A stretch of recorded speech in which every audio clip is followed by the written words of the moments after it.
روجباش کردستانی نهجا لسر ناوی چارپل مدیا و هفکاری خواه حنیفی توران سلاب و ریس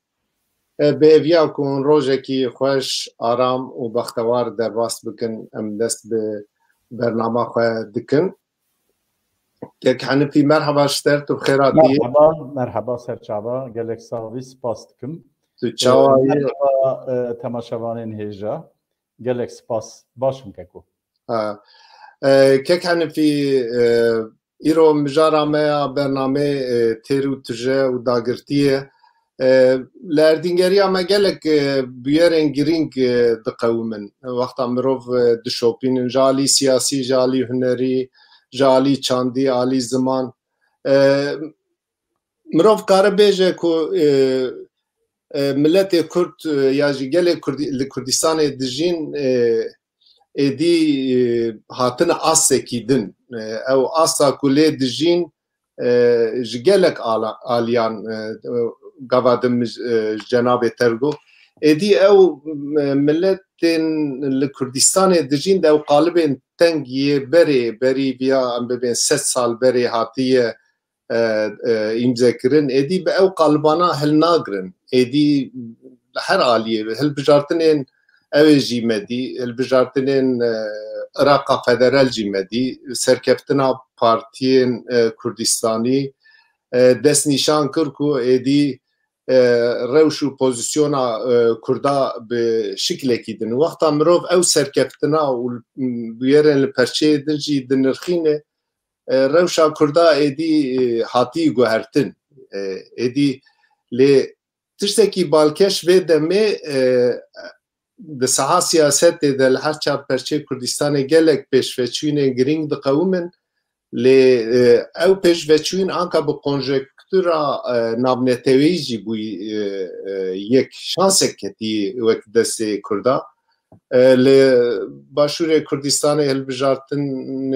در سرکفتی در کتن ل روجاوای کردستان بحثا روسیا بحثا اوتونومی دکه لباکور کردستان گنگشی نابینا پارتین کو کردستان داگر کرنه او دو بلوقا او گنگشیا نا دفتک درخسی دست کردا کرد محفظ خوی نتوی دموکراتیک هنجوان کانبن بدن قبول کرن لبیرک بالکش هفتاکی لسیاستا باکوری کردستانی به تایبتی جی جناب تل آمد دمینه پیشنگه ها اوی احمد گمش تکین یا اودایا بیره یا جی ام ببین جورا بیره دنگ و داور بو سببا گنگشیه اف بیارن دن گلوش دیاربکر چاوات دیدن تو کارب بری کوام گازی میوان خوی هجا بکن تو کارب چند گوتنا سروی نها از نکبم اوکاوی یعنی وقت از شروع بکم لی از دخوازم هن آگاهیان ج تماشاوان را بدم احمد گنش تکین نافدار کی کرد شوکار کی به نافدار ل استاد جهان دا کسکیه ل آمده به ناو وقت کو جناب تجیگو به ناو جورا بیره پیشنگاه کی لدار خست مازوروان پیشنگه اودیا پیشسازی و بازرگانی یا آمده و لبرجا کچه هات پیشنگه هات آماده کرن گلک برتکن امبیجن لبرچاف ارینی و نینی پیک هاتن مثلا وک اوک از بیجم برتکک ارینی ج سروکا انجمنا مجلسا گل آ قزاقستانه نارین نادیرووا چگو از خوازم وی بیجم جبوی کو از شاش نکم گو سیاست نه تنه شر و چکن ev karê ku Rêzdar Ahmed Güneş Tekin dike siyaset û diplomasiyek gelek mezin e. بوی رنگی شروع کرد لهن کسان جی هم لمدیا جواکی و حتی هنک گروبک خورتا پیکاتی جی بسر چون سر برجا کچه و وان تابوتن کو جبوی کو فعیلی مجهولان بینه او وان قتل کرنین فعال ندیار بینه بیرا ملته وان تابوتان سرسره و برجه آوتن خواره ایجار از دخوازم بیا جی بیجم کی جان برهمه خو لوره پیشکش کردبو یک الفابیا وندا الفابیا بحث الفابیا کردی کرد دوردا هن دنگن تیپن کردی de ekranê da derketin û di dar destê yekî dabû û dara li wan tîpa dixist kuv û wew qev û wev û wan tîpê Kurdî bûn. Dîsa dîwarê dayîkan hûn tin nebûn evana navê berhemê wî ne girê bîrê girekî çêkiribû ji pêlavan girekî çêkiribû ew pêlavên dîsa وان ایکو هاتبون قتل کرن پلاوین وان وک وید حسبان بویا و یک کرد دیسا رزیبون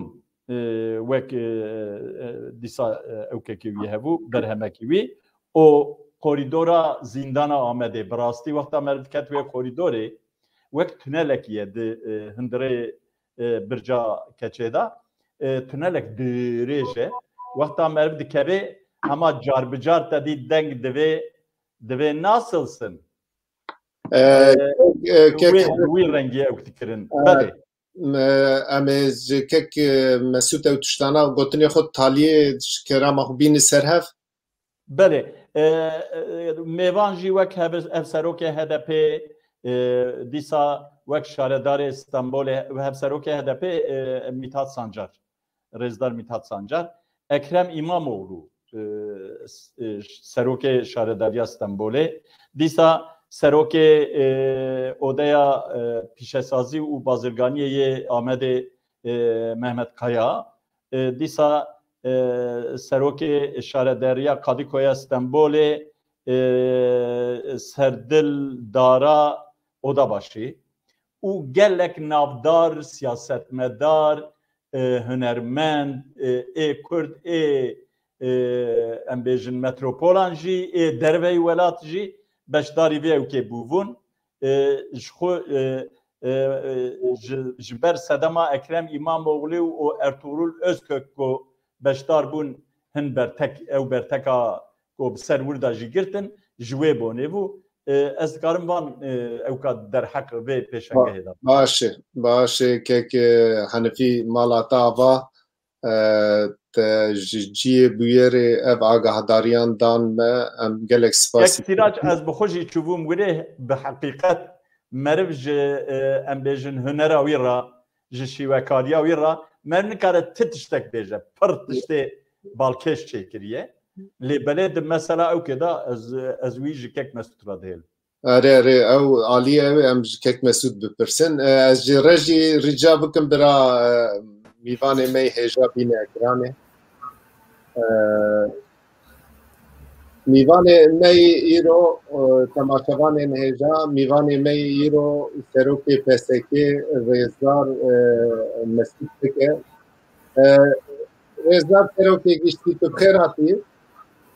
نوا خیره رو برای دلال گلک سپاس گلک ممنون گلک سپاس با چارپل مدیا جبونا او دعوت نامه ایوان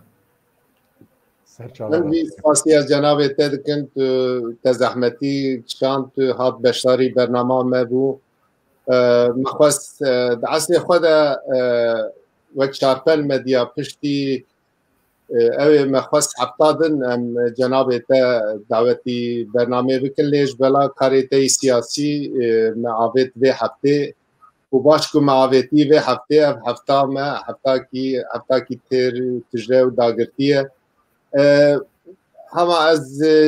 اوی دست بکم رزدار سروکی گشتی روژوا سیاسی یا ترکی تیرو تجه وقتا مروب لی دشوپینه گلک بیار چه دبن ترافیقا لباکور کردستان و ترکیه جی چوین هاتن پر زیده بویه yani mirov kare bêje hilbijartinên 2023 nêzî 20 mehamayî lê wekku ew ê sibe hilbijartin bibe gelek tiştê têkirin her bûyerek her aktivîtek li Tirkiye li Kurdistanê ew du blokên ku li hemberî hevin bloka Cumhur bloka Millî li hemberî hev bikartînin gava din berî cenabê te were ekranê me kek henefîr ser rewşa pêşengeha Ahmed Güneş Tekiyen peyvî ew mesela jî siyaset vê meselê jî bikar anî wexta mirov lê mêze dike gelek tiştî dibîne rastî mirov ber jî dikeve yanî hunermendekî têra xwe li dunyê tê nazkirin bu alavê siyaset ya jî bu alavê ew siyaseta tê meşandin du bloka ya jî rastî êrişekî hat cenabê te ev pêşengeha bi odaya dibe ya jî jûra bîrê çawa dinirxîne ew êrişên ku hatin kirin gengeşiyên tê çêkirin em ji wir dest pê bikin kek Mesûd wê bûyerê çawa dinirxîne û em dest bi sohbeta xwe bikin fermo kek Mesûd gelek spas wexta ku kekê halîfî qisset kir min dît hûnê pirsyarê dijwar ba min hêştine ev bi adaletiye hûn tiştê hêsan navxwe de qise kirine û tiştê giran tiştê dijwar jî gotine bile em jî kek Mesûdê bipirsin Mesûd cenabê serokê partiyê ye û tiştê dijwar çareserî li cem wê ye baş e Serokatî tiştekî wisa newaleke ku bila sabe keko mixabin ez neçûme vê pêşangayê lê piştî bername ez ê herim her wekî kekê Hanefî jî got Ahmed Müştekin hunermendekî bu nav bangê Kurd e û çi cara jî nasnameyê xwe înkar nekiriye û ne tenê Tirkiye lê sahayê navnetewî ji bu nava bangê ji bona wê yekî jî amadekirina pêşengeha Halê ji bo doza Kurd ji bo huner û çanda Kurd destkefteke mezin e şixa wexta vekirina pêşangeyê jî Ahmed Müştekin got ez li hemî dinya geriyam paşê azatima mala xwe yani azatima Kurdistanê ev gelek ez bawer dikim axaftinekî gelek pir nawarok bû min evê jê fêm kir yanî merû li herekê derê wê dawiya dawiyê were welatê xwe ev jî hatiye welatê xwe û kar û pîşeyê hunerê xwe li welatê xwe pêşkeş bike ev hem ji bo huner û çanda Kurdî qazancek e hem jî ji bo nasandina çand û hunerê Kurdî li nav sahayê navnetewî tiştekî baş e û serkeftineke evê ku hatine rexnekirin bêguman hinekî wan neheqîne hinekî wan şexsiyeta Ahmed Müştekin dinire û rexne lê berhemê wê dike ev ne rekî ew ye rekî îlmî ye rekî zanistî ye eger rexneyê te be li hunerê li berhemê hunerê rexne bike û hinekî jî digotin mezanim çi karî falan kes heye Ertuğrul Özkökçü yani zanım evî dine İmamoğlu'ne hereka de person gelo ka bêje ti Kemalist yana bêguman rexneyekî wisa ne rexneyekî Mesûd biborin cenabê te mesela ez te gava de tiştî xweş got te got işte vegeriya mala xwe niha heger ew hişmendî hebe û vegerin mala xwe ez ê pirsek bikim hûn yek ji partiyekî Kurdistanî ne gelo peşengeh lur bebû û welatê me û temsîldarên Kurdistanê hene, partiyên Kurdistanî hene. Gelo Rêzdar Ehmed Gümüştekin gazî partiyên Kurdistanî kiribû divî warî de agah bê. Keko her vekî kekane fîjî got mazuvan odayê bazirganî û sanayî ya pişeyî Diyarbekir bû. Ji me re davetiye hatibû ji odayê bazarganî û pişeyî ji me re davetname hatibû. Ez neçûbûm lê em hevalê xwe rêkir me hevalê xwe rêkir vekî nûnerê partiya me ev çû têde beşdar bû. û qasî ku ez zanim ji bo hemû partiyên çi desthilat çi opozisyonê Tirkiye û hemû partiya davetname ji me re hatibû em çûn. Em çûn em beşdar bûn hem vekirînê de beşdar bûn. Hem ev galayekî jê re dibêjin lê gelekî rexne li ser vê gala hatiye gotin li vê derece em beşdar bûn. Dibe ku hinek kemasî hebin hem ji bo amadekirina vê organîzeyê de divê hinek kemasî hebin hinek şaşî hebin dibe hinek şaşî hebin lê divê ewana nekeve pêşiya ev hunerê mezin ku kekî Henefî jî îşaret pêkirin gere em evî bêxine pêşî yani bahsa Diyarbekirê dike bahsa qedexekirina alfabeyê Kurdî û zimanê Kurdî dike bahsa qetliyam yan hûndabûyên ku faîlê wan meçhûl em bizanin faîlê wan devletê bi xwe ye bahsa wan dike ewana giringin em divê ewana bêxine pêşî evê ku falan kes hatiye beşdar bûye falan kes kemalîst e falan kes nizanim çi ye bêguman ew bêgotine lê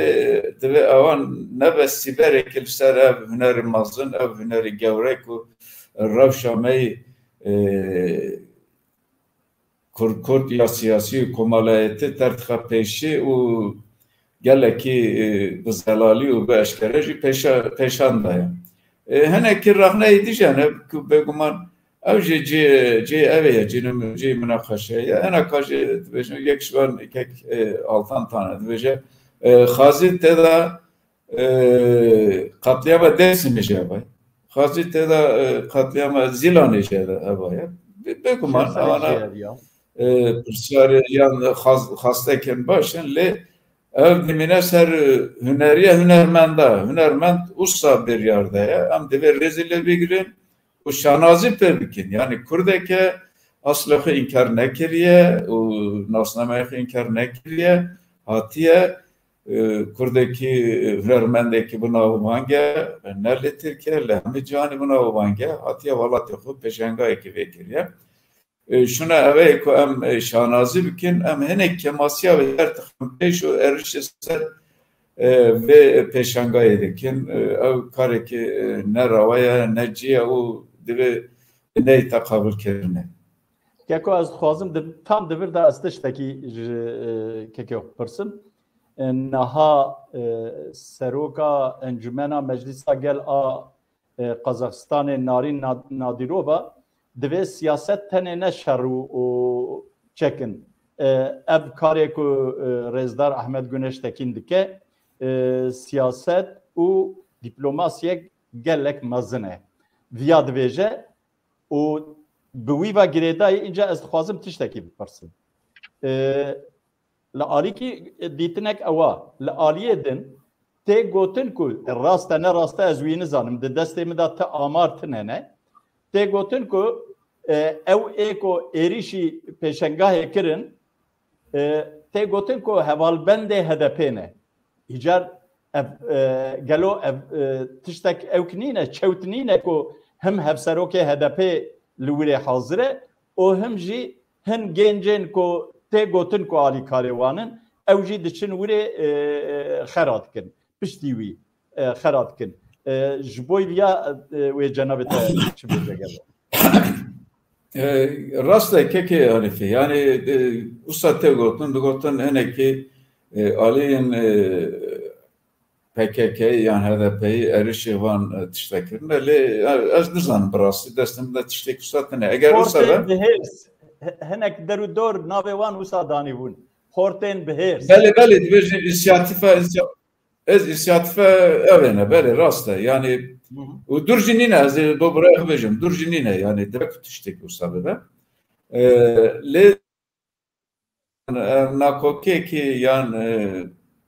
çedbejin tutarsıya ki gelek ki eve gelek ki berçave yani Saroke ve partiye telve der personavede de o gelek paksavi ya kaçtike le henek aliyin ku derdore vana erişe sar ev tiştatkin ev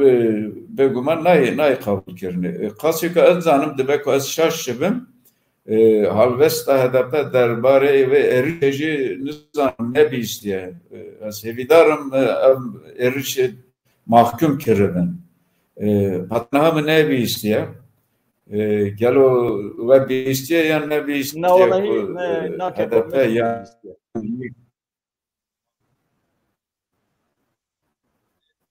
denk kutbu yani yekekli var Saroke var yani yekekli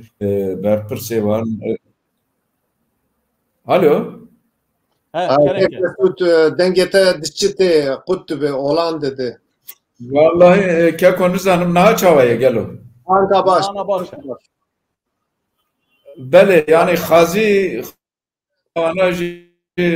halveste xunişan davana ev meseleyi ev kirvana mahkum kirvana le keko siyaset usaya her veki şai u eşu elem ya jiyana beşeki jiyana me kek mesud cenab-ı te bahsa şaiye kir lur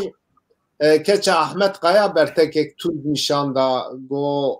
gelo mirovje Ahmet Gümüştekin bepirse kesin ku buyi sebeba katil kirna bavê wê ew kanı buan re govendê bigire ew camêr behsa Ertuğrul Özkök dike dibe ew di katilkirina bavê min de rola wê hevî û ev ê li ser azadiyê li ser demokrasiyê ev tiştana dikin bûn sebeba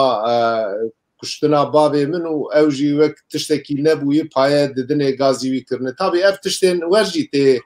gotin lê tiştekî ez dixwazim ji cenabê te pirsim me daxuyaniya partiya we xwend birasî daxuyaniya partiya we di cî de bû duwarê hunerî de mirov ji hev û di duwarê tiştên din de siyasetê de mirov ji hev û dikare pir cuda bifikire lê divê mirov rêzê li hunerê bigire ew êrişa ku li ser wê pêşengê hatibû kirin we şermezar kir divê merî bi vî şiklî nêzî bûye re em kanin di gelek waran de ji hev û du cuda bifikirin lê dibê ji alî azadiya fikrî ji alî azadiya serbestiya hunerê divê merî bi tolerans bi merî ji hev û du re bû lê bala min kişan belkî cenabê te jî şopan dûr de mesela Wezîrê Hundiriyê Tirkî jî êrişî wê pêşengehê kir yani wek bû hesabekî ji hev û du tê pirsîn tu çawa şîrovet kek Mesûd destpêkê jî migo ketina atmosfera ew bu yerek herî biçûk êrişî hev dikin û ji hev hesabê dipirsin çawa şîrovet kiviya keke sıraç beguman her hunermend şart nîne ku ji alî îdeolojî ji alî bir bawerî siyasî vekî min bifikire yan vekî pakê bifikire hunermend ev farkê min û hunermend ev bir baweriya xwe pêşniyarê xwe bi hunerê xwe pêşkeş dike bi dide nîşandan ez jî vekî siyaset medarekî Serokê partiyê bi rageyandinekî bi nivîskî ez halwê xwe nîşan didim farkê me ew ne û ne şertek ku ewana hunermendek vekî siyaset medarekî ve yan vekî militanekî vekî tekoşerekî Kurd-u Kurdistanî bir bike û karê xwe ve tê bike ev bi hunerê xwe ve li ser meydanê em jî bi siyasetê xwe li ser meydanê ne û lê armanca me evek yek e armanca me çi ye xizmet bi doza Kurd û Kurdistanê ye ev jî bi hunerê xwe xizmet bi doza Kurd û Kurdistanê dike ez wisa dibînim evê ku hikûmet û desthilatê aciz kiriye ev e yanî niha hineka dibêjin Ertuğrul Özkök katil falan kese nizanim çiye naxir yani ev Ahmet Kaya'ya o sedeme eve ku bi hazaran Kurd derketine dervayı velat koçdavi kirine lê çiya te kuştinê lê zindanê Ahmedê hatine kuştin şehit bune hemê sistemî devletê ne Eca ev peşenga Ahmet Gümüştekin usaxıya ku sisteme aciz kiriye, desthilatê aciz kiriye, lomajê vezîrê navxweyî hatiye ser evet dengê û ev jî êrişê dike. Ev bi xwe jî nîşan dide ku Ahmet Gümüştekin karekê baş kiriye ev kevirekî Ahmet Gümüştekin avêtiye ciyê xwe dîtiye ku Havana havar dikin, havana usa dibêjin. Ez usa dinirxinim, keke sirac. Baş keke Mesut mala te ava bi gelek spas te agahdariên baş û fere dame here bî. Em derbasî pirsa xwe dudiya bibin? Belê. Ez dixwazim hinekî behsa rewşa siyasî û aborî a Tirkiye bikim keko niha duwarê siyasî da Tirkiye hin deriyên teng de derbas dibe deh dîplomatên biyanî ên dewletên Rojavayî bi tevayî yanî Kanada di nav da Yênî Zelanda di nav da de û Amerîka û yekîtiya em bêjin Amerîka û tevî ew kêva tevî van dewletên Ewropayê bi nav û deng ez navê wan jî dikarim ew bikim Almanya, Amerîka, Danimarka, Finlandiya, Fransa, Hollanda, İsveç, Norveç û Kanada û Zelandaya nû em bêjin evana dîplomatên wan li ser rewşa Tirkiye a di derbarê di şexsê Osman Kavala da behsa sîstema hukûkiya Tirkiye dikin. Dîsa ew kek heye bi navê Fatf bi navekî bûya we saziya hêza erkan û çalakiya darayî di binya OECD'ye de hatiye avakirin merkeza wan li Fransayê evana perê reş takip dikin û finansekirina terörizmê duwî warî da takip dikin û Tirkiye ji lîsta spî derxistin kirin lîsta gewr yani ber bi lîsta reş va Tirkiye diçe tê gotin ku eviyanê ev helwesta wana ew ê li ser rewşa aboriya Tirkiye jî û li ser rewşa siyasî jî ew ê gelek bandor hêşan bide. Tayyip Erdoğan got em ê min emir daye wezarîya xwe derva ew ê her tiştî bikin wek ku em ê wan ji Tirkiye biqewlînin em ê wan wek no pasaran çi ne navê wan yanî dîplomat merivê ku nayê xastinê erê dîplomatên ku em wan naxwazin em ê wan bi wî awayê ew bikin ev Tirkiye ber bi krîzek siyasî va dibe gelo dibe Ewropa û welatên Rojavayî va di vî warî da hûn ê çi bêjin û dîsa zivistan tê em zanin ku perê Tirkiye her ku diçe li hember dolar dikeve û ew ê millet gaza xwezayî doğal gaz kod dibêjin ew wî bikartîne û wê ew jî pir biha bibe gelo divê zivistanê da wê însanê me bile rizin ji serma kerimke keko hinkî sosyalîstiyê jî bike yani keko ez naxwazim milletê me vê zivistanê sermayê zivistanê û sermayê saxtê Kurdistanê de biqerirsin ez naxwazim inşallah hükümetê me devletê me ev meseleyê jî çareser dike inşallah keko ev tiştê ku te bas kir hemî lê ciyê xwe ne bi rastî yani krîza aborî heye krîza aborî geştiye astê herê bilind û Tirkiye ber bi kriza siyasî û kriza îdarî jî ber bi kriza siyasî û îdarî jî diçe roj bi roj ev kriz jî kurtir dibe ev tiştê ku te bas kir canavê te bas kir hemî rastin cî bahs û guftûgoyê ne lê tiştekî heye ku ez dixwazim bo birayê xwe bêjim em demekî nêzîkî ev du heyva em gerekê li bajarê Kurdistanê dikin diçin serdana rêxistin sivîl û sendika û ya cotyaran ya bazirganan ya pişesazan tiştê ku min zanî vê gerê xwe da ev millet bi xwedê goyê xwe nade Tirkiye çi bûye çi ne bûye gelo ev de dîplomat were derxistin yan na Tirkiye ketiye listeyê reş ya welatên ku ber bi pêş ketine û îstîdê wallahi millet ketiye derdê zikê xwe kek hanîfê millet gelo sivê dikare zikê xwe têrke gelo sivê dikare devarê zareyê xwe derxe sivê dikare kurê xwe keçe xwe zarekê xwe bişîne mektebê millet niha fikrê ev tişte daye ev tiştê ku te bas kir hemî ciyê xwe ne rastin û sedema vê birçîtî û vê feqîrî û hêjarî jî bi xwe siyasetê ye lê milletê me vêgavê her ne xema devleta Tirkiye'de ne xema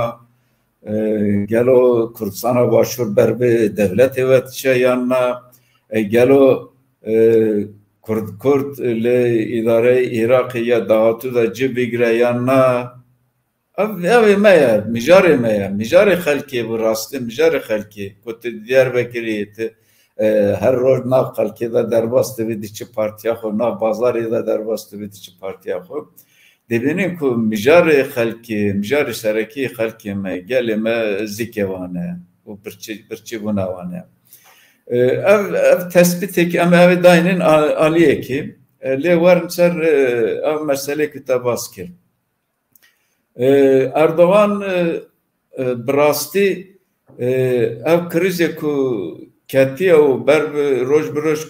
kurtir dibe ne îro ye iqtisada Tirkiye jî ne îro ve xirab ye demekî durê dirêj xirab ye berê pandemî jî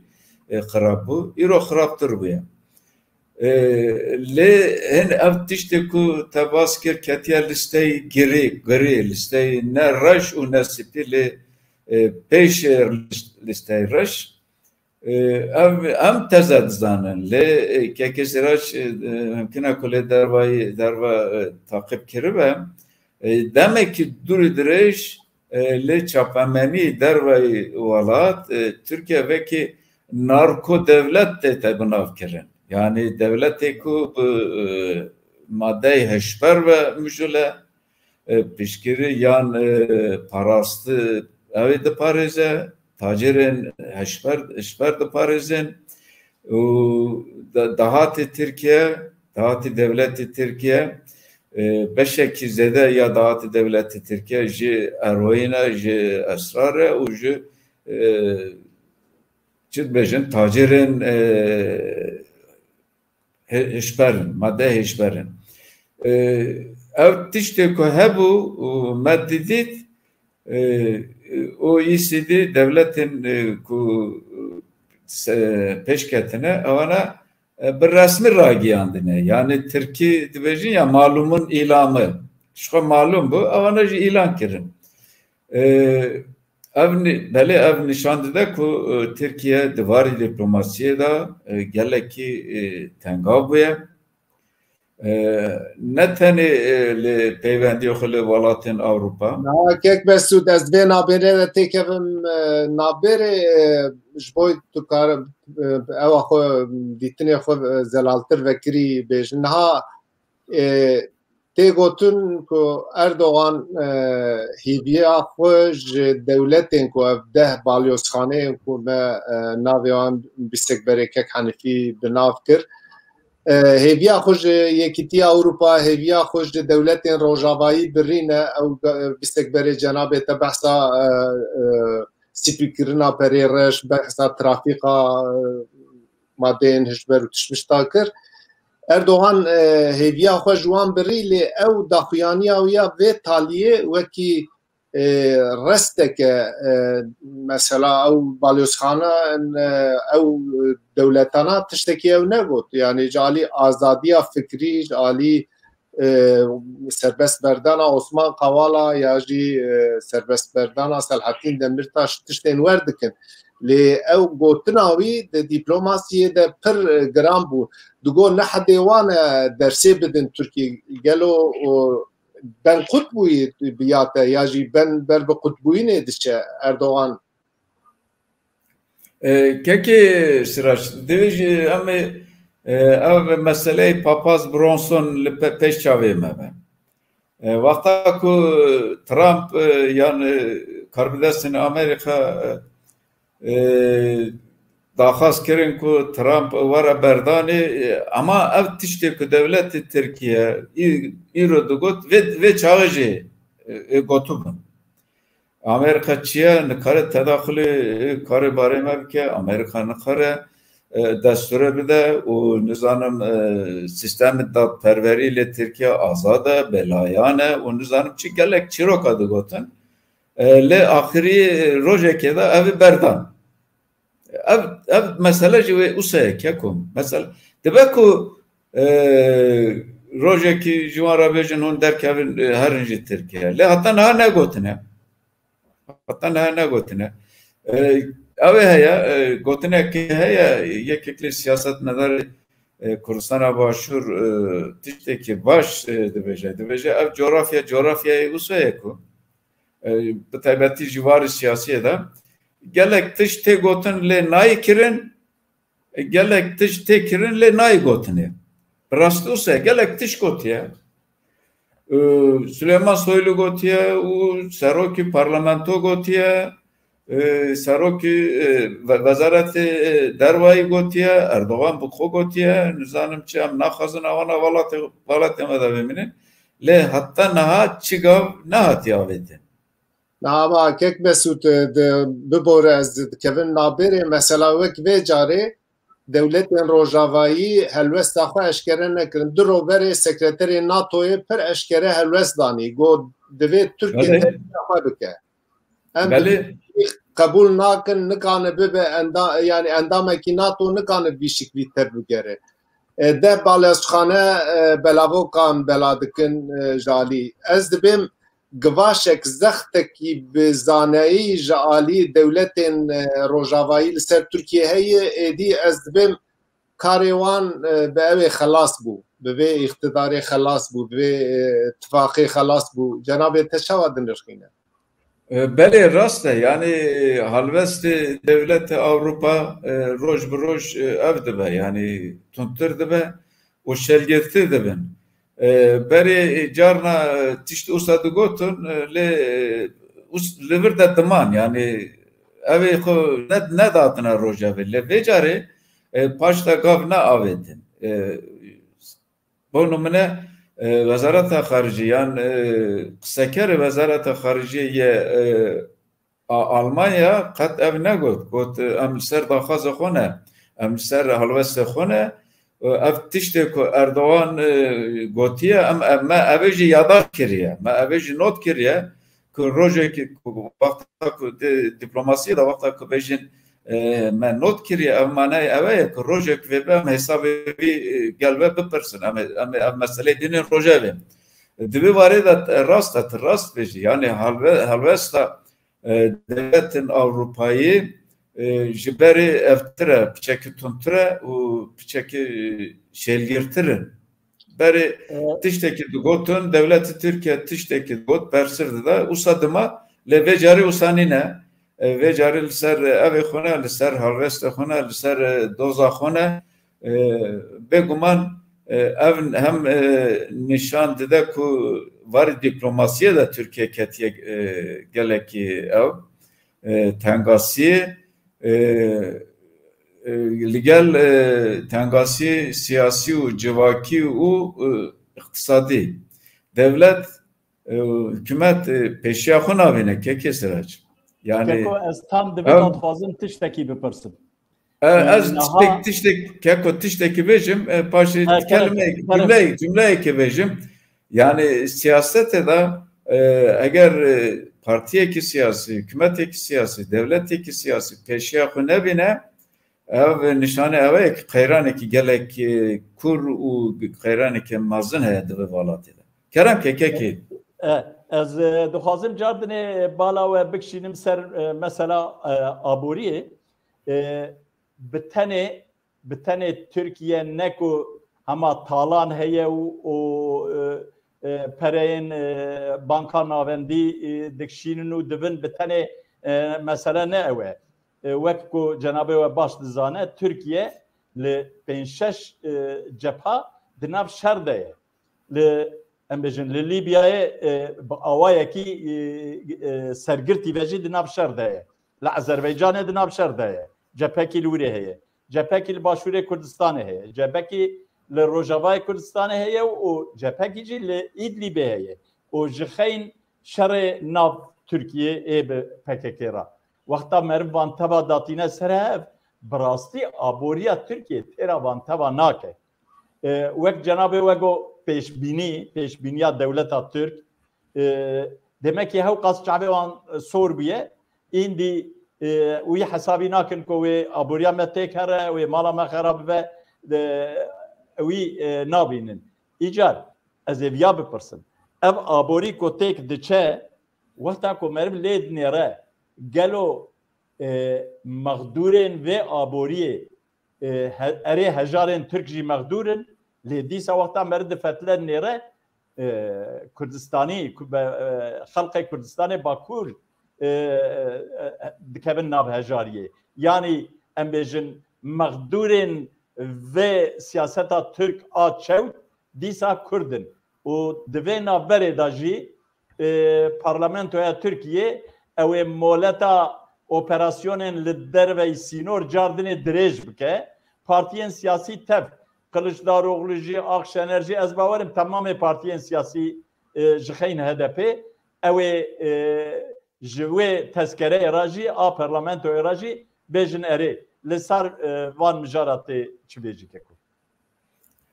belê keke yani ew ku pirtir faqîrtir hejartir û êşe vê krîza aborî dikşine geleme Kurd bixwe rast e ev yekek li sedemê herê mezin û herê bingehîn ya ku devletê Tirkiye tûşî krîza iktisadî bûye siyaseta şerxaziya devletê Tirkiye'ye ya yani hatta ku Türkiye bi ısrar û bu pêgirtî bixwaze ku pirsa Kurd bi rêka şer çareser bike ji bona wê armancê wê here Kurdistana Başûr dagir bike û here Kurdistana Rojava dagir bike ew krîza Tirkiye çi cara safî nabe hûn tê bîra ve carekî devlet Bahçeli gotûbû û paşê jî gelekî karbidestin devletê jî gotûbûn digotin na hindekî kes bahsa Hindê dikin ku nizanim tomata gram bûye nizanim balcan gram bûye lê emanan nizanin gelo ev bombayı ki le İdlib'e bir kartine baha yavan çıkasa hayavan jetine ev fişengi kulli kandili em takini nizanın baha yavan çiye eve itiraf eki brasti ya gelek giringe ku kriz binge kriza iktisadiye ya Türkiye çareser nekirine pırsa kurde ve ahiriye le rapor eki balav bu nizanım ve ditiye yana duyuna per rapor eki le Amerika hatiye amade kirin şerhaziya devleti Türk derhaki pırsa kurta buya bahise hende ku 3 trilyon doları Türkiye masraf bike 3 trilyon dolar de hesap bike hafsalayı mı nagire 3 trilyon dolar ve çıkas lirayı Türkiye bike bu van para ve gelo çen üniversite var çekir nizanım yani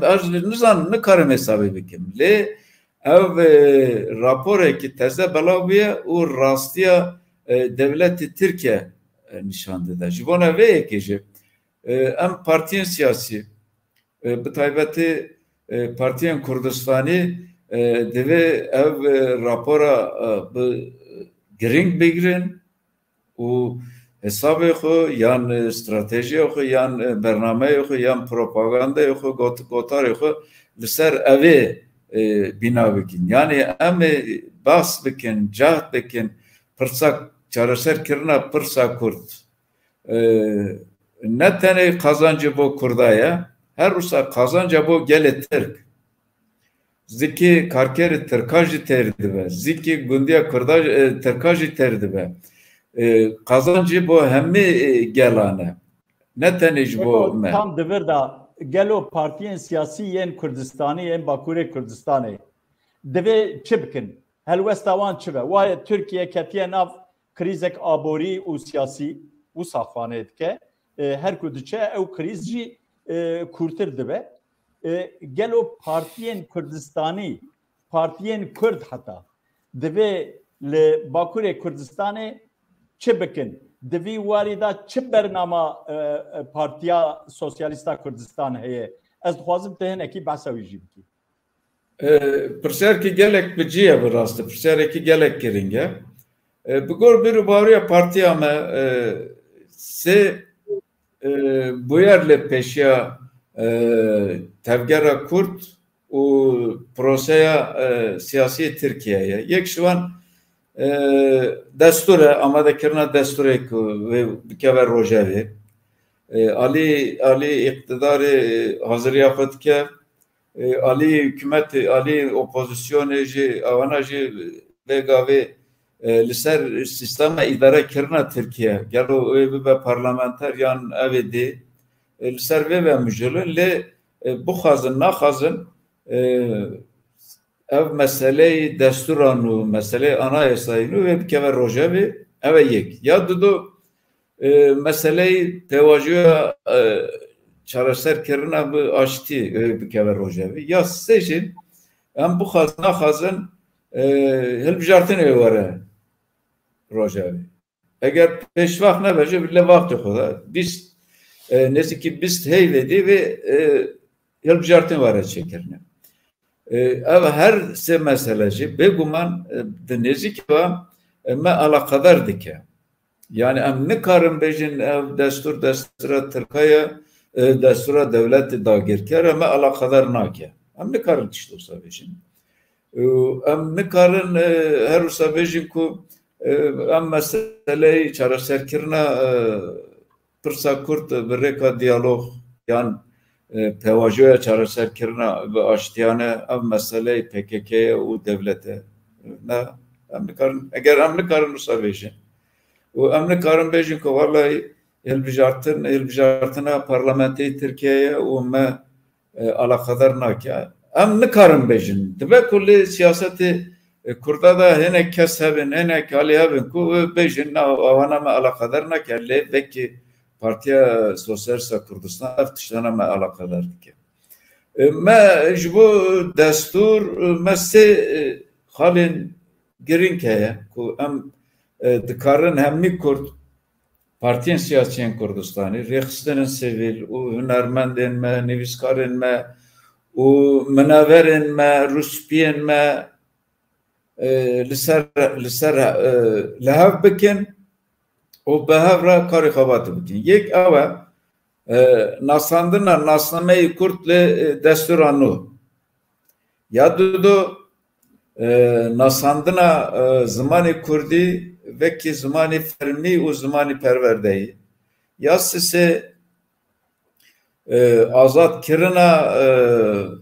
xebata siyasî û komelayetî bi navê Kurdistanê. Bi navê Kurdistanê.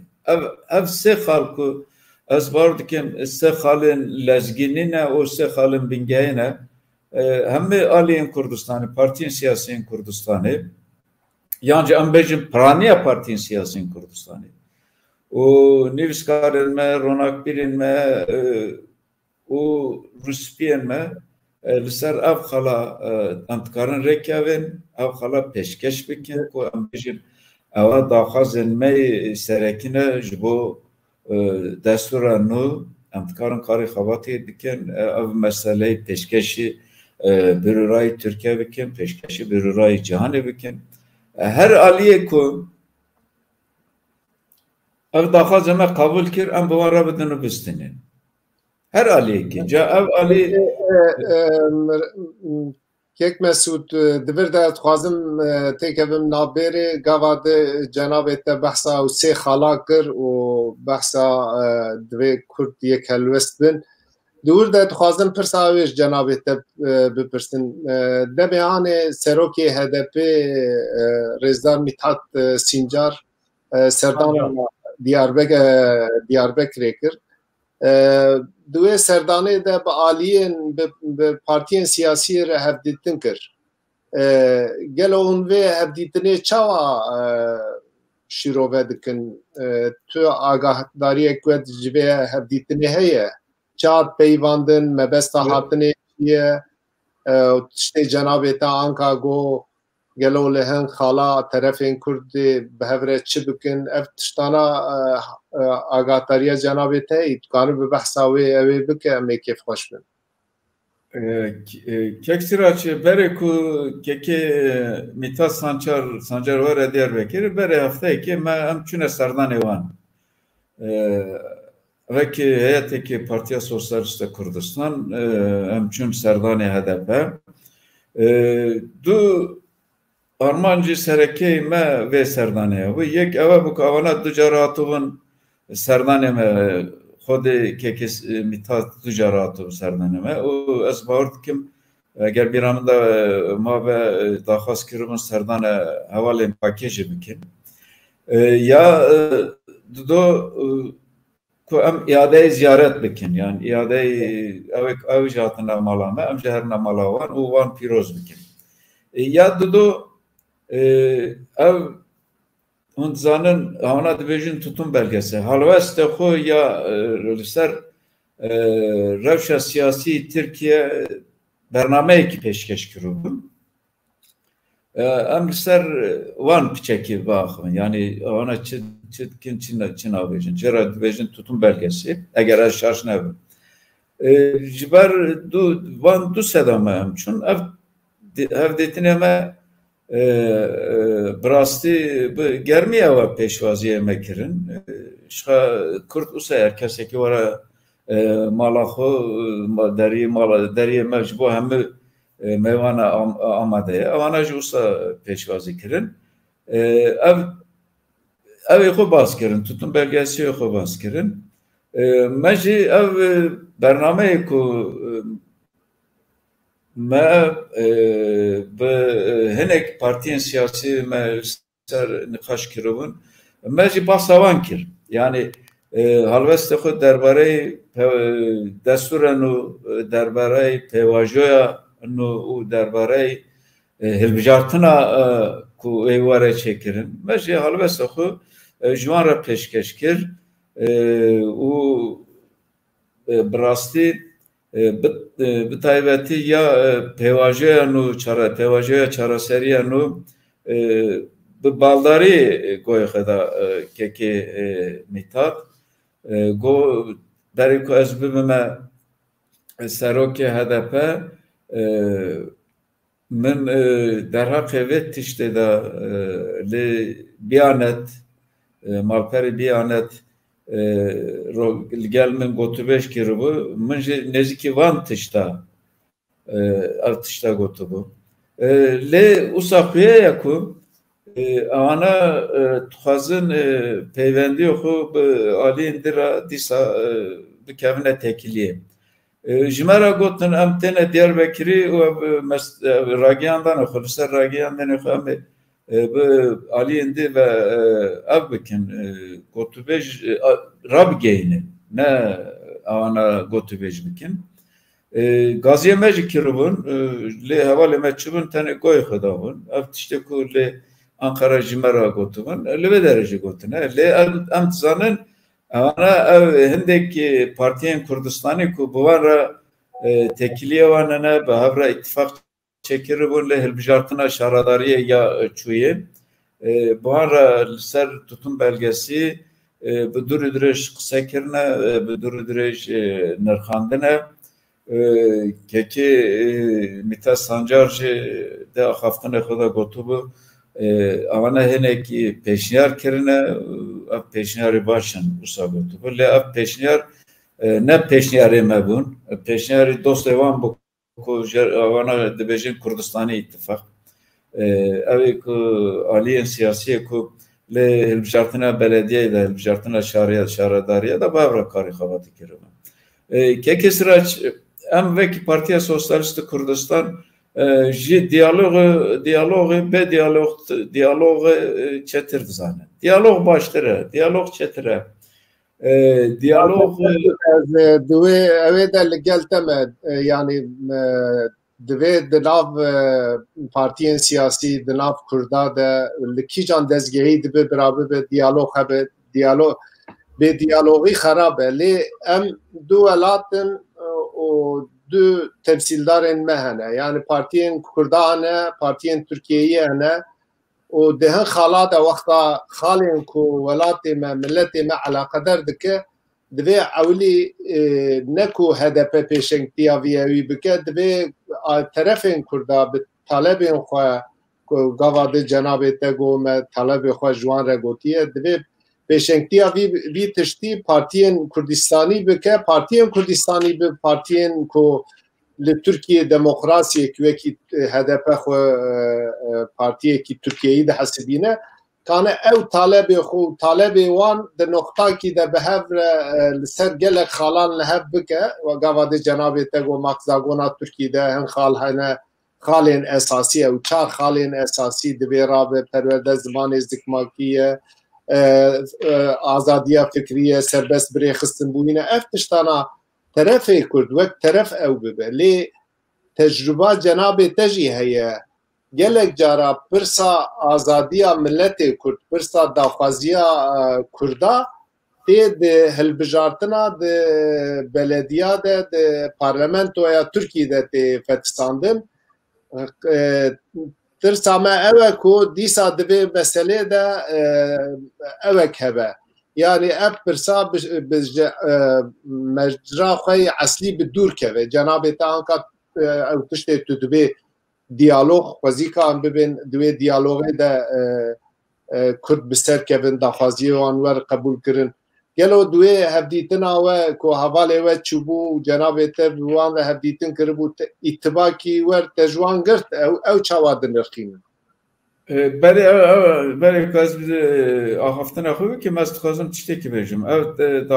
talebên me ji HDP daxwaz nekiriye yani ev sê xalê ku me gotiye ev daxwazên me ya ev ê yani wexta ku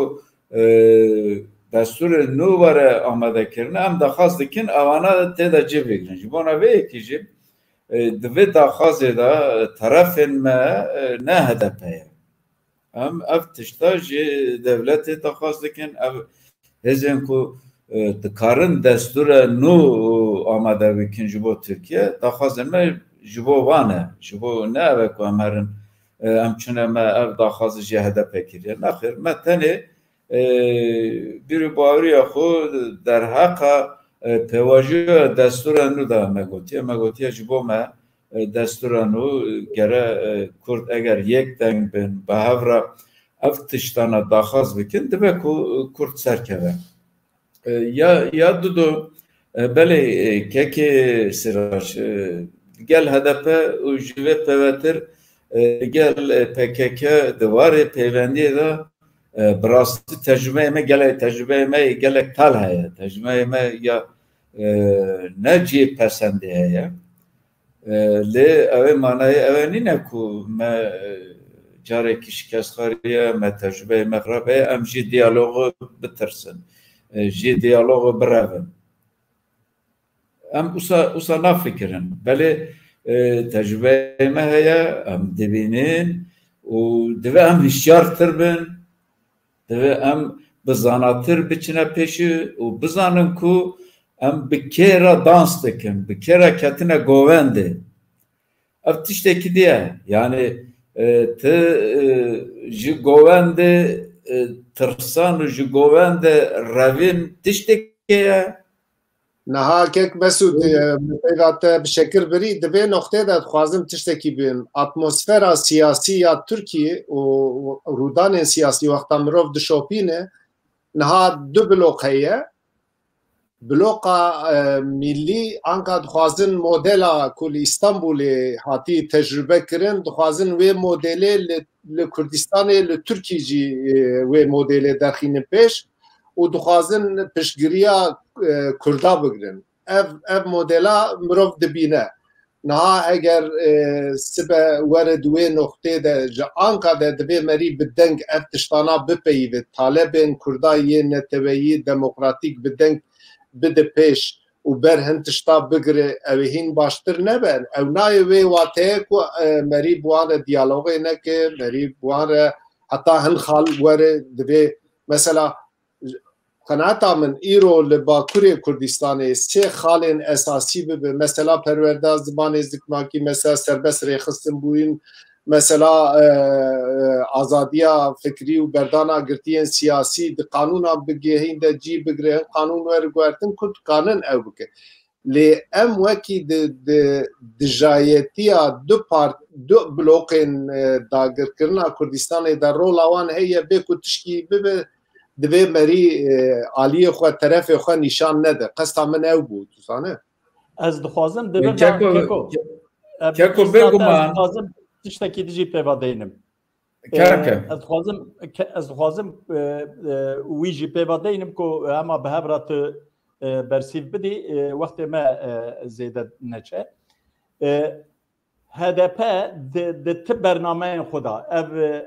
ew kewanî paşî daxil ew danezana wana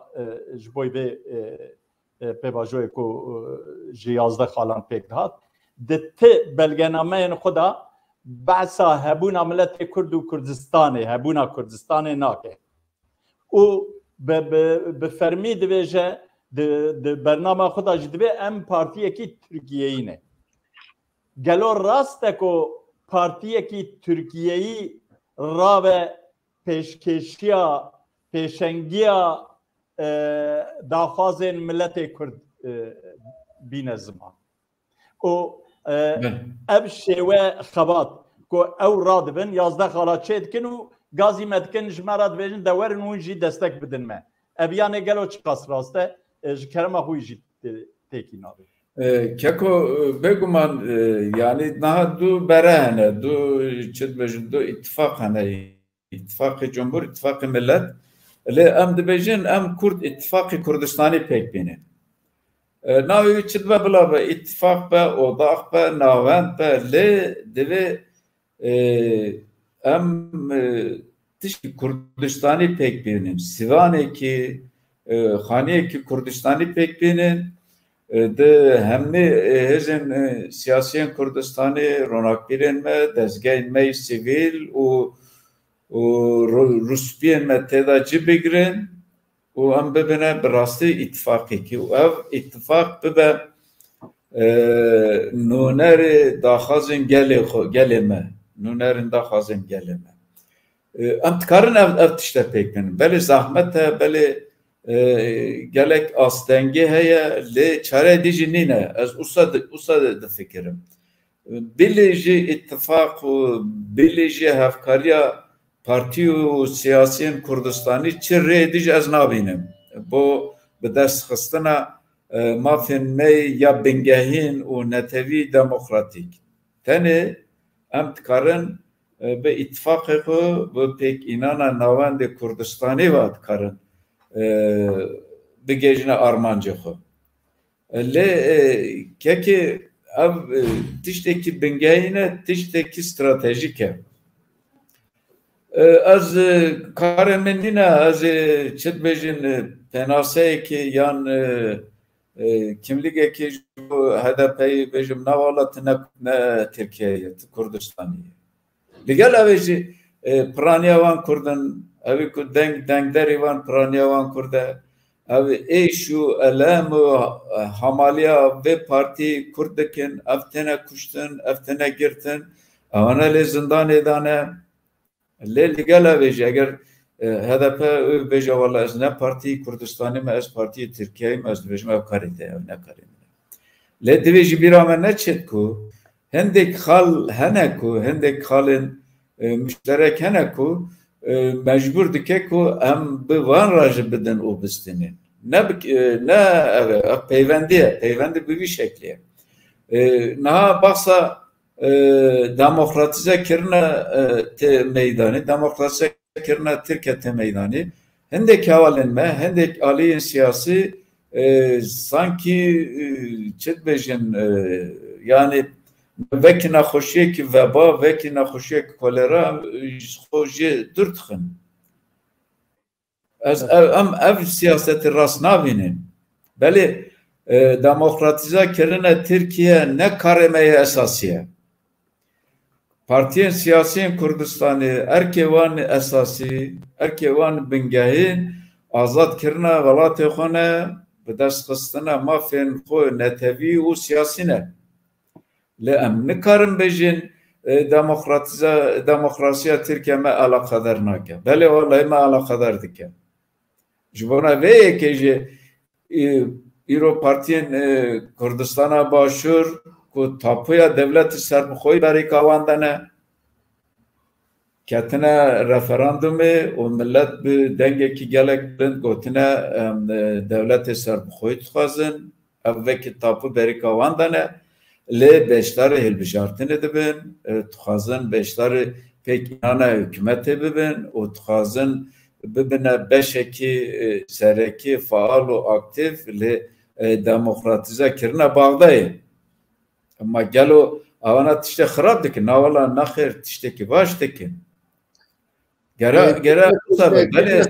Kek Mesûd divir de ez dixwazim têkevin nabêrê niha anka mînaka Baxdayê û Herêma Kurdistanê mînakekî balkêş e lê cenabê te jî zane û heta hatin wê pêvajoyê Kurd wek terefek bi çavderiya dünya rojavayên devletên rojavayî bi çavderiyan û bi mutabaqatê mehfê milletê Kurdiyê bingehîn di magzagona Tirkiye ya Iraqê de hat qebûl kirin. Gelo Tirkiye duê astê de ye mirov behsa wê pêvajoyê bike. Hele bira Tirkî gava yekemîn hin mehfê me hîn li Bakurê Kurdistanê mehfê me ziman tune ye, mutabaqatek tune ye. Ew çar xalên ku yek al, yek millet, yek devlet ku hebûna me nas nakin hîn li holê ye û merî entegreyî siyaseta wan bibe ew xerab e. Ya jî ew tiştê tu dibê diyalog baş e, têkilî baş e, bi hev re xebat girtin baş e, helwest danîn baş e. Lê ew nayê wê wateyê ku merî bi dû siyaseta ku devleta Tirkî siyaseta entegronîst siyaseta ku dixwazin milletê Kurd ji armancê xwe yî netewî bi dûr xîn merî bi dûyî keve. İtiraza min ew ye ya jî wala demokrasiya Tirkî bi qasî Tirkiyekî Kurda jî alaqedar dike. Lê ew Kurd ê me herî zêde alaqedar dike netewâ me yê welatê me yê û statûyek em ê çawa bi ders xînin ew me alaqedar dike. دبیم دیالوگ مری بپارێزێ لێ دبێ مەری د تالەبێ خوێ و بوان رە و پلانا کو لە هەمبەری مە تێکردن دەبێ کورد شیار بن دوێ مەسەلێ دەش بۆی وێ دەبێ مەری وێ مەسەلێ دەرخینە پێش کێکێ سراج ئەم دەبێ ئەنێک پەیواژۆی تەڤلاڤ نەکەن کێکۆ بێگومان ئەف تشتێکی تا گوت مژی گوتیە یعنی ئەرکێ مەی سەرەکی بەدەست خستنە مافێن مەی نەتەوی دەموکراتیکە ڕزگاریە وڵاتێ مەیە ڕزگاریە ملەتێ مەیە و ji vê pevetir ji damezrandina dewleta serbixweyiya Kurdistanê ye hemê ev ê dixwazin em hemî wisa dixwazin lê ew gav bi gav diçe kekê siraj yani di vê varê de ez bawer dikim siyaseta Kurdistan bi giştî gelekî ezmûna wan gelek e ezmûna wan gelek dewlemend heye û bigre li Kurdistanê bakur jî ezmûna me heye me kim xebat nekiriye me kim kar nekiriye me kim bedel me gelek bedel daye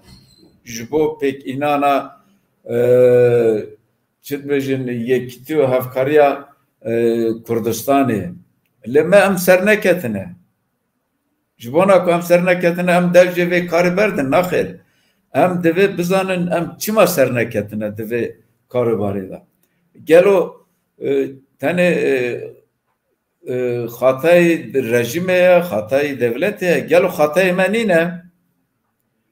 gelo em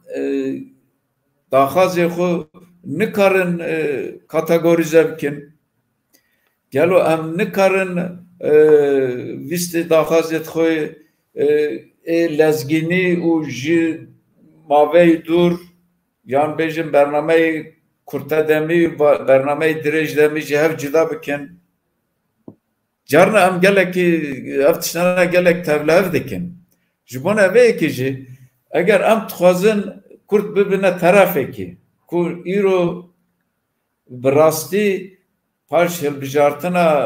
şaredariyê lê encama şaredariyê lê İstanbul Ankara İzmir naxêr Adana Antalya ev welatên ku Kurd têda ne nîşandeye ku Kurd êdî vekî çi dibêjin rola Kurd girîngtir bûye berê Kurd nesne bû araş bû dengê Kurda araş bû lê îro Kurd dikare bibe faîlek yekekli faîlan yani tedît dilopek heye ku te ev dilop ji biçe ser qedehê qedeh tek hil diçe Kurd wisa ye yan jî Kurd tedît maça futbolê de di daqeyê notê de golek hate avêtin ev gol netîceyê ev maçê nîşan dike Kurd geçtiye ve astê bi rastî em divê hêzê xwe tevgêjin û fam bikin rola Kurd rola siyaseta Kurd li Tirkiye lê siyasetê Tirkiye ne tenê li siyasetê Tirkiye lê rojhilata navîn bi rastî rojhilata navîn nakek mesûd dibe ez xwazim Kurd rola Kurd girîngtir dibe rola Kurd mezintir dibe ji bona vê yekê jî Amerika jî divê hesabê bo Kurda bike Rusya jî ji bo hesabê Kurda bike CHP jî divê hesabê bo Kurda bike û AK Parti jî hesabê bo Kurda bike û HDP jî divê hesabê bo Kurda bike na cenabê te divir xalekî girîng te got divê deqayekî de meriv golekî bavêje lê tecrüba me ya siyasî me bi hev re dîyî em jiyane Kurd her tim deqa taliyê golek avêtine qela xwe yani ê sernavê Kurda hereket kirine deqa taliyê her tim golekî avêtine qela xwe û Kurd her tim têk çûne em werin belê ev jî bûye ev jî bûye Ez dixwazim belê ev jî bûye ji bona ku dubara nebe em dixwazin ji bona ku ji bo ev dubara nebe em divê çi bikin Belê ez dixwazim werim ser evkê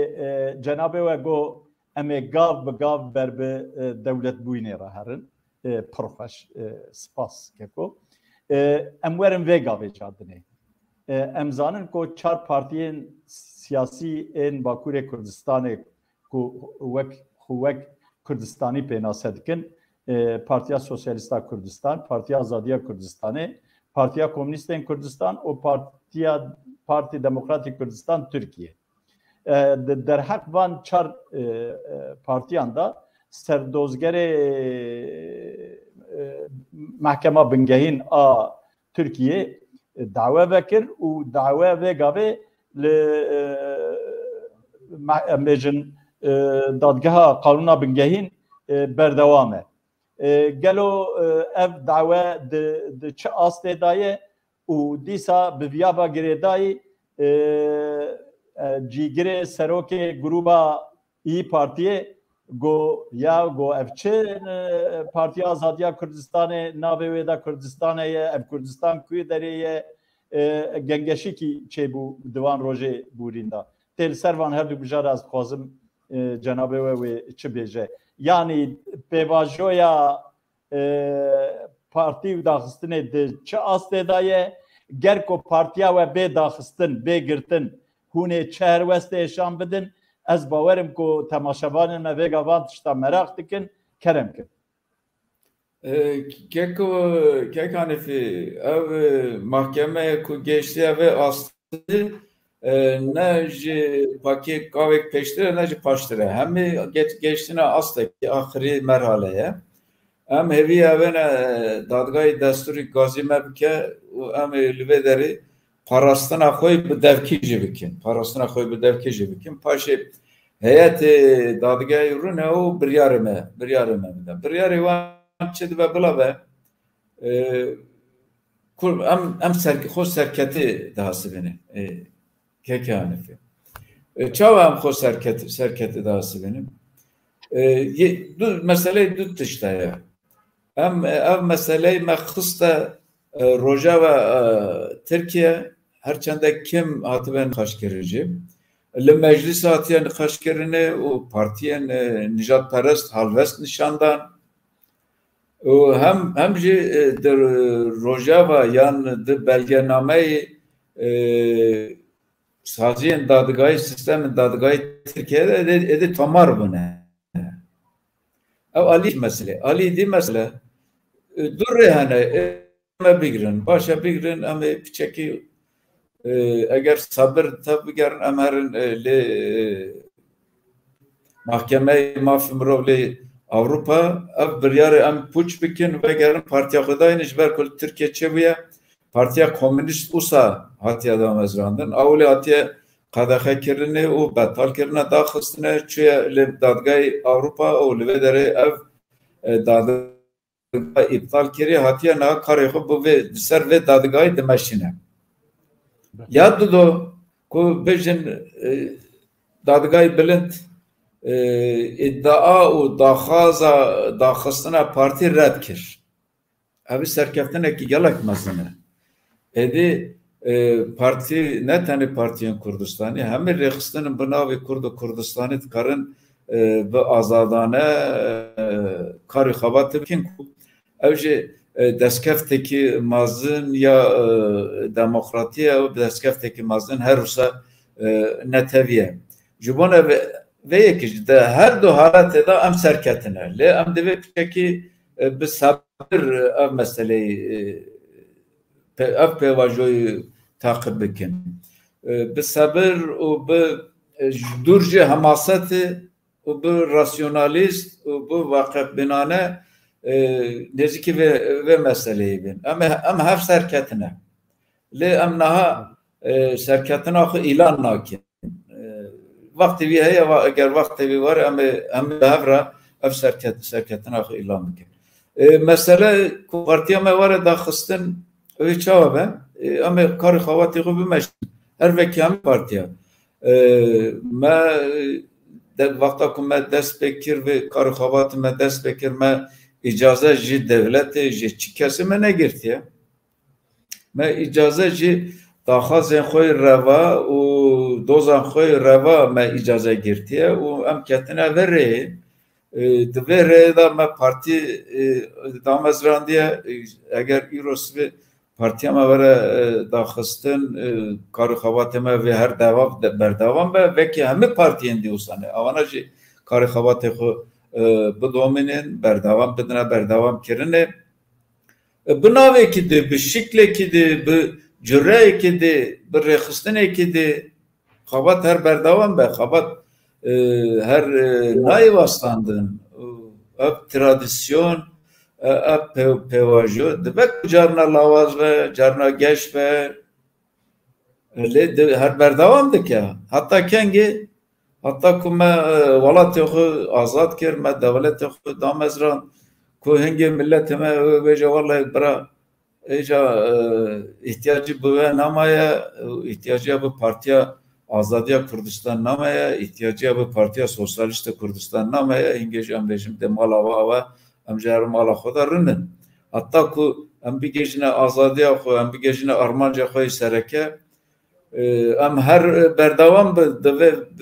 xebatê de hem her berdewam dibin ji ber ku me bi îcazeyê çi devlete bi îcazeyê çi aliye dest bi xebatê nekiriye ku bi biryarê wan jî em ê xebatê xwe bidine sekinandin Keko pirsek biçûk ez divir dadkarim bipirsin dema ya pirsata jî qet xilas naba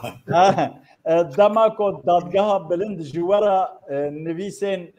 fermî dinivîsîne û divê Kürdistan Sosyalîst Partisi Genel Başkanlığına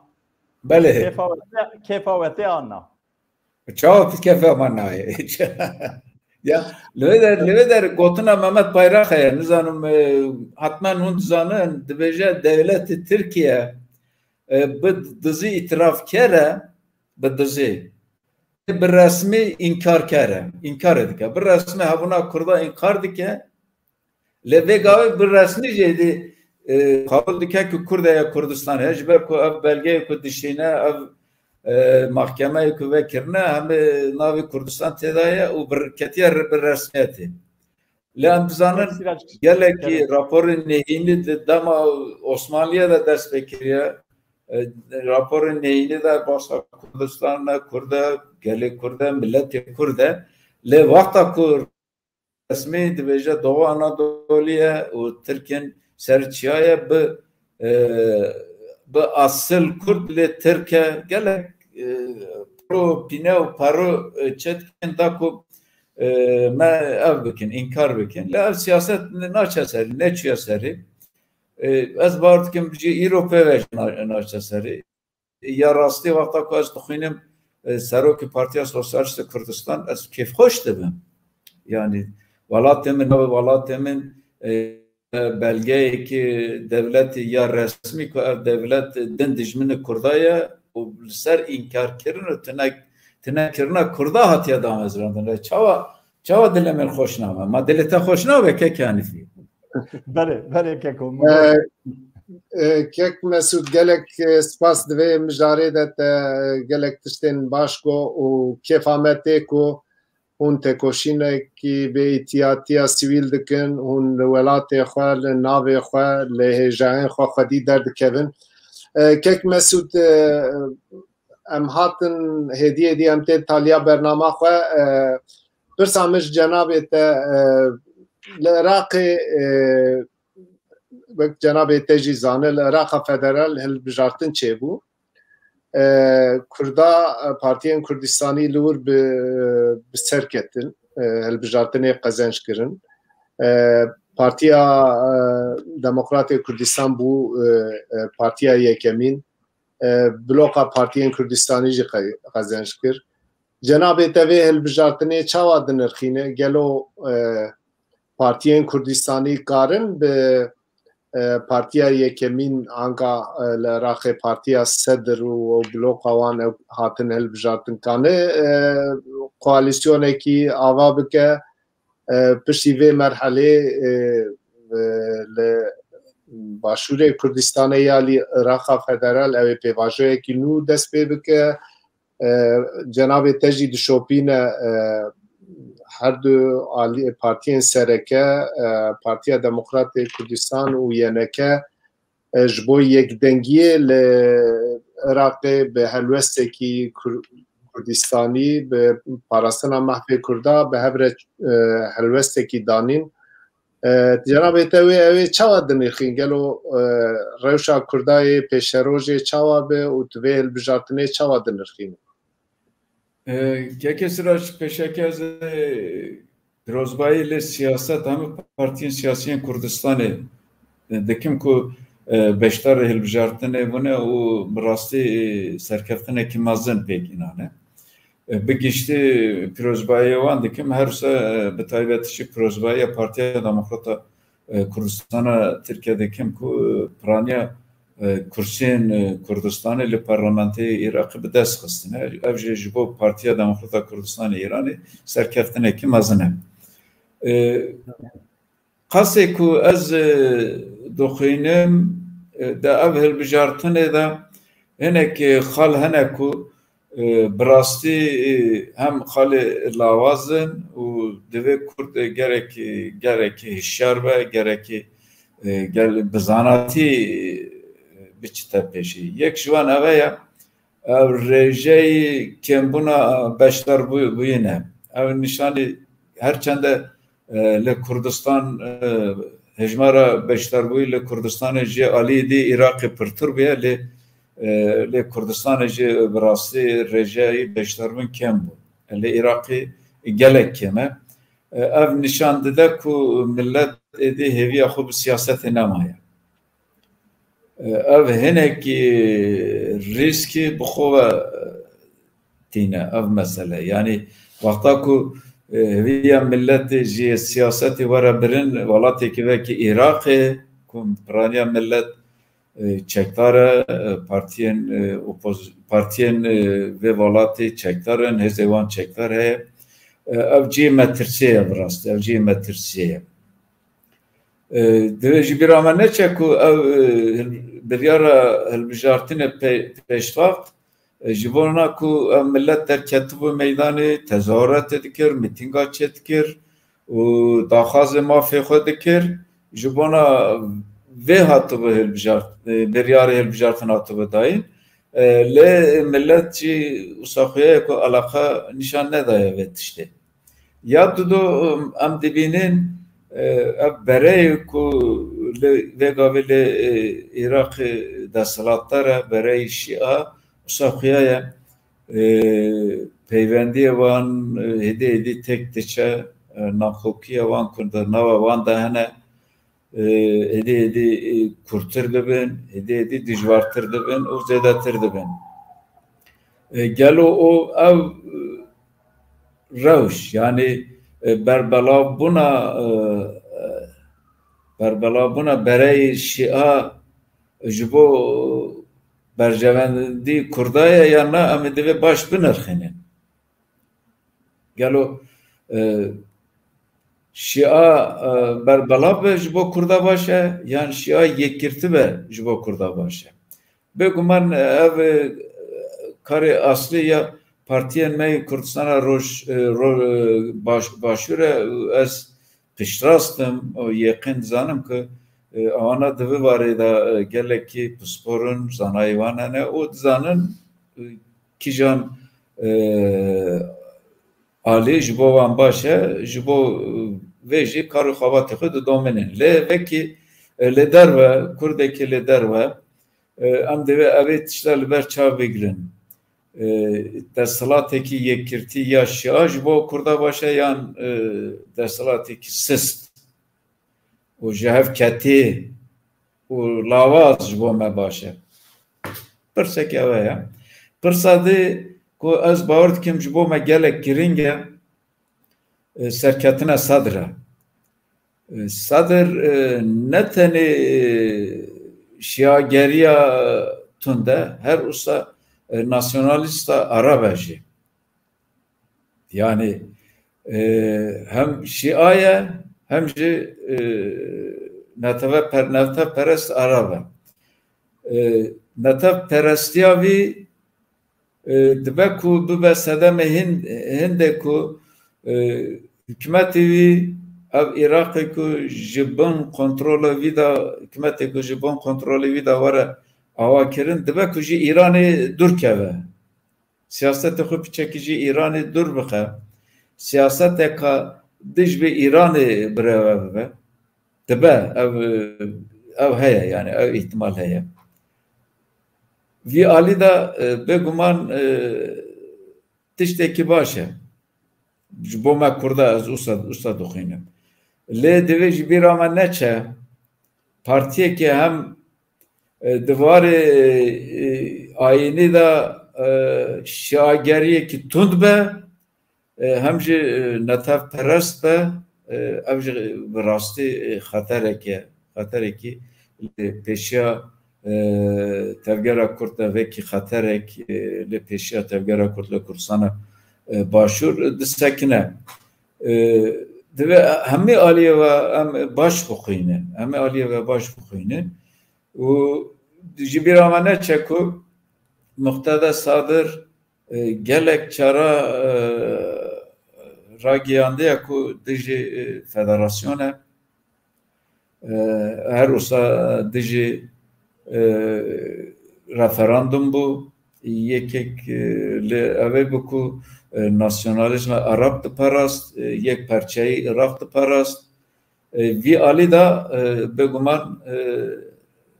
barî neyînî heye alî neyînî heye lê alî pozitif şî ev e ku dibe ku siyaseta Iraqê piçekî jî İran dur bixe ev jî ez bawer dikim di vê zirûfê îro da kazanca hikûmeta Herêmê Kurdistan têda ye ji ber ku îro li ser hikûmeta Herêmê Kurdistan xeterekî mezin ya ji İranê tê ji Tirkiye tê û ji radikalên û nasyonalistên Arab tên ji bo neveyekî jî rewşa me yan em bêjin karê me gelek bi taybet karê birayê me Kurdistana başûr zahmet e û tenê dikarin bu yek halwestî bi yekîtî û bi hevkarî dikarin ev pêvajoyê bibine serî lê ev aloziya û tevleheviya Baxdayê tenê bi vê rekê dikarin berjevendiya Kurda biparêzin, berjevendiya destkeftên xwe biparêzin, pirsan xwe girîng ku yek li wan bütçe ye, yek li wan dadgahê destûrê ye, yek ji wan pêşmerge ye ku wana pirsê çarenû sazin ji bo Kurdistana başûr tenê bi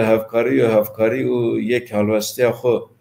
dikarin ev meseleyê çareser bikin. Bi xweşiya we em dibînin ku her du alî ne tenê her du alî hemê aliyên Kurdistanê başûr amade ne û ku lê Baxdayê bi hevra karê xebatê bikin ev jî serkeftinê wan dixwazin. Bêjin ve bipirsin encamê hilbijartinên Şengalê çawa dinirxîne berî hilbijartinê gelek guftûgo dihat kirin gelek tişt dihat taliyê gel terciya xwe kir divê encamê çawa dinirxîne. Bêguman ev bersivekî gelek tund bû ku KCK yan PKK daxwazê desthilat dikir lê Şingarê digot Şingarê aydeme ye em dixwazin Şingarê îdare bikin ev bersivekî gelek tund bû ji bo KCK ji bo hevalên PKK lê ji bo wan ev cara yekênî ne KK Sirac hilbijartina berê da jî hevalên me bi navê Partiya Çareseriya Demokratîk beşdarê hilbijartinê bûn û gelekî qisayê mezin kirin û gelekî ev kirin lê evê ku lê hilbijartinê de dengekî wergirtine derdorê 3000 bû. Ev şikeste duduya ya siyasetê PKK lê derheqa hilbijartinê de ye. Ez hevîdarim awana ji wan ders werbigirin îtiraf bi hebûna hikûmetê bikin rêz lê hebûna wan bigirin rêz lê serveriyê bigirin daxwaza desthilatê nekin daxwaza îdare nekin ji ev şaşiyê vegerin û werne ser xetê ku şişqa Kurdistana Başûr jî ji wan tiştekî zêde naxwaze dibêje tenê tê rêz li hevûname bigire rêz li qanûnname bigire derveyê qanûnê û derveyê yasayên me karê xebatê neke ku divê wisa be divê jî wisa be. Belê kek Mesûd ez dixwazim tiştekî bêjim niha wexta ku meriv beriya van hilbijartina meriv li televizyonên bi ser PKK ve dinêr çend televizyonên meriv digo ku wê li Şengalê hema ew bêjin kî û bêjin çi wê wisa bibe lê berê zitê wî bû. Aynê tişt ji bo dewleta Tirk jî wisa ne. Dewleta Tirk bi salan e digo Kerkûk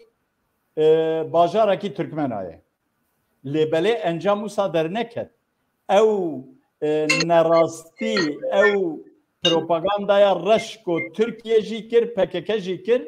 milletê Kurd Başûrê Kurdistanê bi rastî bi zelalî hanî berçavdivî warî da ez dixwazim hestên te jî bigirim. Keko yani ev nişan dide ku siyaseta ne rasyonalist, siyaseta ne vakıfı çi cara ser nakeve. Çi cara ser nakeve. O yek ya düşü hamasat tişteki başa carna merif pena be hamasat be karbine basa ev bike başa morala merve hoştike dile merve hoştike le ev serkeften bixora nayne. Hamaset eğer siyaseteki jirane, siyaseteki vakıfbinane, siyaseteki rasyonalist perane ve encameci eveye. Encameci ku eveye ku PKK le tuşi le Şengalê bu ya. Beri le tuşi le evi bu, le